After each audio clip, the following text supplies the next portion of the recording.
The second thing is, if you just take nurses, people say, oh, we're cutting nurses. No, we're not.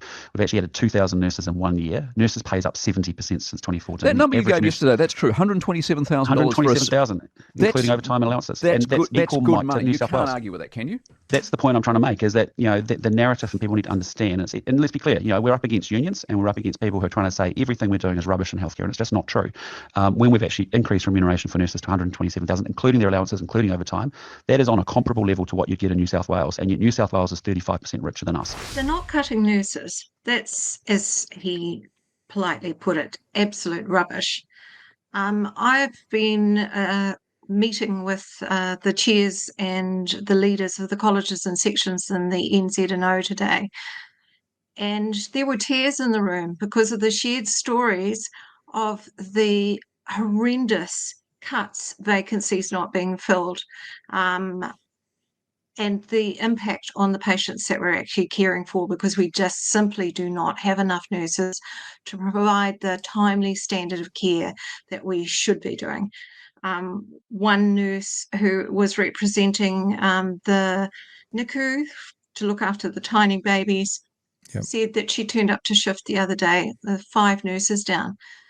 Now, they get sent nurses, but these nurses have never worked in NICU. They have no idea what to do, and it doubles these experienced expert nurses' workload when they're already 5 nurses down.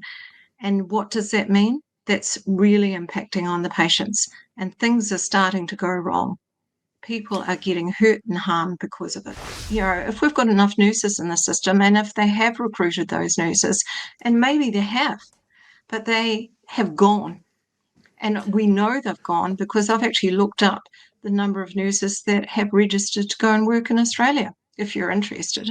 I think we'd be bloody interested in that, to be honest with you, Anne.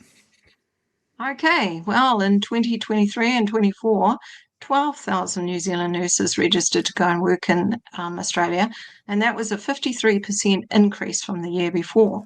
In 24-25, 19,600 registered to go to work in Australia. Sorry, could you repeat that? Was that 19? 19,600. Wow. So we've lost, hang on, that means we've lost more than 30,000 nurses, because 12 plus 19 is 31. Yeah, when I will qualify my statement. When I say registered to work, that means they have actually made the decision to go through all the paperwork and the processes to register so they can hop over the ditch and work if they choose to. The government doesn't actually collect the information about how many nurses do leave. But I know they're leaving because they can't get jobs. The Prime Minister also mentioned the New South Wales. Now, the New South Wales state is the lowest paid state in the whole of Australia. And it's so badly paid. They have been on strike constantly for, I don't know how long, but quite some time. And they are basically got a Prime Minister who's broken his promise to the nurses as well. So the New South Wales is not a good state for them for him to have compared. He should have tried Victoria or Queensland, who are much better paid than New Zealand nurses.